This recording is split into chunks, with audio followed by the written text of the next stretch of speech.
BJP চৰকাৰ হয় হয় দুখীয়া মানুহৰ তেজ উহি খোৱা চৰকাৰ হয় হয় স্মাৰ্ট মিটাৰ নামত ডকাইত কৰা বন্ধ কৰক স্মাৰ্ট মিটাৰ নামত দুখীয়া মানুহক লুণ্ঠন কৰা বন্ধ কৰক স্মাৰ্ট মিটাৰ নামত দুখীয়া মানুহৰ তেজ উহি খোৱা বন্ধ কৰক স্মাৰ্ট মিটাৰ বন্ধ হ'ব লাগিবই। প্ৰথম কথা হ'ল আপোনালোকে জানে আমাৰ প্ৰতিগৰাকী গ্ৰাহকৰ ঘৰত একোটাকৈ ডিজিটেল পুৰণি মিটাৰ লাগি আছিলে। সেই ডিজিটেল পুৰণি মিটাৰটো ৱাৰেণ্টি পিৰিয়ড চলি আছিলে।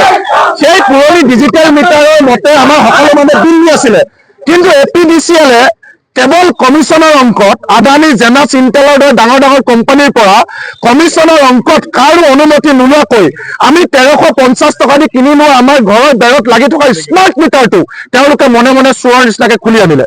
খুলি আনি আমাক এনেকুৱা এটা মিটাৰ লগাই দিলে, যিটো মিটাৰ লগোৱাৰ পিছত 100 টকা বিল এতিয়া 2000 টকা হয়, 200 টকা বিল এতিয়া 5000 টকা হৈছে, 500 টকা বিল এতিয়া 10000 টকা পৰ্যন্ত হৈছে। গতিকে সেই মিটাৰ আমাক নালাগে। আমি যেতিয়া দেখিলো যে 2 নম্বৰ মিটাৰটো কোনে লগালে, আমি তেতিয়া APDCL সুধিছো, তেওঁলোকে গেৰাণ্টি নলয়, তেওঁলোকে নকয়। আমি APDCL শুনিছো যে আমাৰ পুৰণা মিটাৰটো কোনে চুৰ কৰি আনিলে, তেওঁলোকে নিমাত। আমি কৈছো আমাৰ ঘৰতে 2 নম্বৰ মিটাৰটো কোনে লগাই দিলে, তেওঁলোকে কয় আমি নাজানো। গতিকে APDCLক আমি কৈছো আমাৰ ঘৰত থকা যিটো পুৰণি মিটাৰ আপোনালোকে কিয় খুলি আনিলে আমাক আজি উত্তৰ দিব লাগিব। কাৰ অনুমতিত খুলি আনিলে, কাক খুলি আনিলে, কি কাৰণে খুলি আনিলে, এইটো আমাক উত্তৰ লাগিব। আৰু দ্বিতীয়তে যে 2 নম্বৰ মিটাৰটো আমাৰ ঘৰত কোনে লগাই দিলে, সেই মিটাৰটো তোমালোকে খুলি আনিব লাগিব। গতিকে সেইটো আমাৰ প্ৰথম কথা। আৰু 3 নম্বৰ কথা হৈছে, আপোনালোকে জানেনে এইখন চৰকাৰে, নৰেন্দ্ৰ মোদী চৰকাৰে আছাম বুলি কয়, অসমত আহি ডিঙিত গামোচা লৈ জাতীয়তাবাদীৰ আৱেগ দেখুৱায়। তেওঁলোকে আজিৰ দিনটোত অনলাইন ডাটা যদি আপোনালোকে চাই, সমগ্ৰ ভাৰতবৰ্ষৰ ভিতৰত তেওঁলোকে উত্তৰ প্ৰদেশত ৰাজস্থানত তেওঁলোকে কিমান লগাইছে জানেনে? ৰাজস্থানত মিটাৰ লগাবলৈ আহিছে 1,49,527,000। তাত মিটাৰ লগাইছে কেৱল 6,14,000। এই আপোনালোকে চাওক, আজি যোগী আদিত্যনাথৰ বিজেপি উত্তৰ প্ৰদেশত মিটাৰ লগাবলৈ আহিছে 3,09,78,280টা। তাত মিটাৰ লগাইছে কেৱল 14,70,000, মাত্ৰ 4%। আৰু এখন চাওক, আন নালাগে আপোনালোকে গুজৰাটৰ মধ্যপ্ৰদেশৰ যদি চাই 2,35,64,647টা মিটাৰ লগাবলৈ আহিছে, তাত কেৱল 3 লাখ লগাইছে, অৰ্থাৎ কেৱল 2%। গুজৰাটত মিটাৰ লগাবলৈ আহিছে 1,65,00,000, তাত লগাইছে কেৱল 1,65,000 মিটাৰ, অৰ্থাৎ 1.20%। আৰু তাৰ বিপৰীতে অসমত চাওক, কেৱল মিটাৰ লগাবলৈ আহিছে 69,21,329টা। য'ত 3 কোটি লগাবলৈ আহিছে ইউপিত যোগী আদিত্যনাথৰ, তাত লগাইছে 14 লাখ। য'ত নৰেন্দ্ৰ মোদী গুজৰাটত 1,65,00,000 লগাবলৈ আহিছে, তাত লগাইছে কেৱল 1.5 লাখ।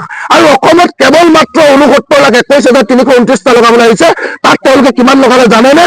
26,62,694টা। অৰ্থাৎ তেওঁলোকে 38% মিটাৰ অসমত লগাইছে। তাৰ বিপৰীতে চেংচন হোৱা অনুযায়ী কেৱল 1.20% গুজৰাটত আৰু 3.14% উত্তৰ প্ৰদেশত লগাইছে। কেনেকৈ অন্যায় আপোনালোকে ভাবক। হিমন্ত বিশ্ব শৰ্মাই কৈছে যে স্মাৰ্ট মিটাৰ বহুত ভাল।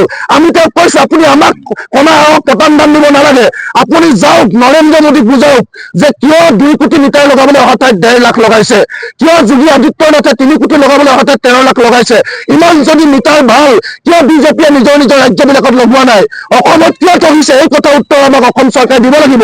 অসম চৰকাৰে বহুত দিছে। আজি এই মানুহবিলাকক আপোনালোকে সোধকচোন, 1250 টকা অৰুণোদয় দিছে যিবিলাক পৰিয়ালক, সেই পৰিয়ালবিলাকক 3500 টকা 5,000 টকা স্মাৰ্ট মিটাৰ বিল দিছে। যিবিলাক পৰিয়ালক চৰকাৰে 250 টকা বৃদ্ধ পেঞ্চন দিছে, সেই পৰিয়ালবিলাকক 2500 পৰা 10,000 পৰ্যন্ত স্মাৰ্ট মিটাৰ বিল দিছে। এহাতেদি প্ৰেছাৰৰ দৰৱ 10 টকীয়া দৰৱ গৈ 50 টকা হৈছে, এটা কণীৰ দাম 8 টকা হৈছে, 1 লিটাৰ পেট্ৰলৰ দাম 100 টকা হৈছে, 1 কেজি চব্জিৰ দাম 80 টকা হৈছে। সেই সময়ত 1250 টকা দিয়ে পৰিয়ালটোক যদি 10,000 টকা 5,000 টকা স্মাৰ্ট মিটাৰ বিল দিয়ে আমি কিয় মানি ল'ম আপোনালোকে কওক।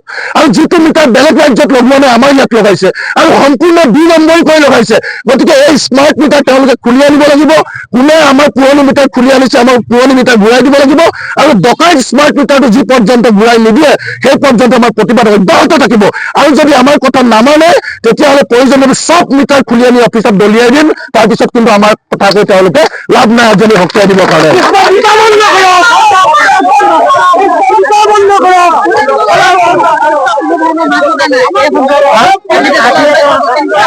যিগৰাকী চেয়াৰমেন তেওঁ হৈছে এছ আব্বাসী, তেওঁ কোনো টেকনিকেল মানুহ নহয়, তেওঁ এগৰাকী IAS বিষয়া। 2 নম্বৰে যিগৰাকী ৰাকেশ কুমাৰ, যিগৰাকী MD, তেওঁ টেকনিকেল মানুহ নহয়। 3 নম্বৰতে যিগৰাকী আপোনালোকে জানে তাৰ যিগৰাকী মানে ডাইৰেক্টৰ আছে, ডাইৰেক্টৰ কেইগৰাকী আপোনালোকে জানে, এজন যতীন বৰা। যি সময়ত মানুহে আন্দোলন কৰি আছে তেওঁলোকে নাচ গান কৰি আছে থিয়েটাৰত, তেনেকুৱা কিছুমান মূৰ্খ মানুহক ডাইৰেক্টৰ পাতিছে। আৰু কাশ্যপ বুলি এজন আছে, তেওঁ বিজেপিৰ দালাল ঠিকাদাৰ। গতিকে এনেকুৱা মানুহক তেওঁলোকে ডাইৰেক্টৰ বৰ্ডত ৰাখিছে। এতিয়া মানুহৰ ভয়, মানুহৰ আন্দোলন দেখি যতীন বৰাই হেনো পদত্যাগ কৰিছে আমি শুনিছো। গতিকে এতিয়া ইমান দিনে APDCLক লুটি, APDCLৰ পৰা চলি এতিয়া মানুহৰ খং দেখি পদত্যাগ কৰি যতীন বৰাই পলাব নোৱাৰিব আৰু চেয়াৰমেন MD কোনো পলাব নোৱাৰিব। গতিকে এনেকুৱা অদক্ষ 2 নম্বৰী মানুহে কেৱল কমিশ্যনৰ অংকত APDCLত বহি আছে, কেৱল কমিশ্যন। এই যে 69 লাখ কনজিউমাৰ অসমত আছে, তাৰ পৰা টোটেল 5,000 কোটি টকা কমিশ্যন। যিকোনো খবৰৰ বাবে যোগাযোগ কৰক 7099017330 অথবা 7099017330।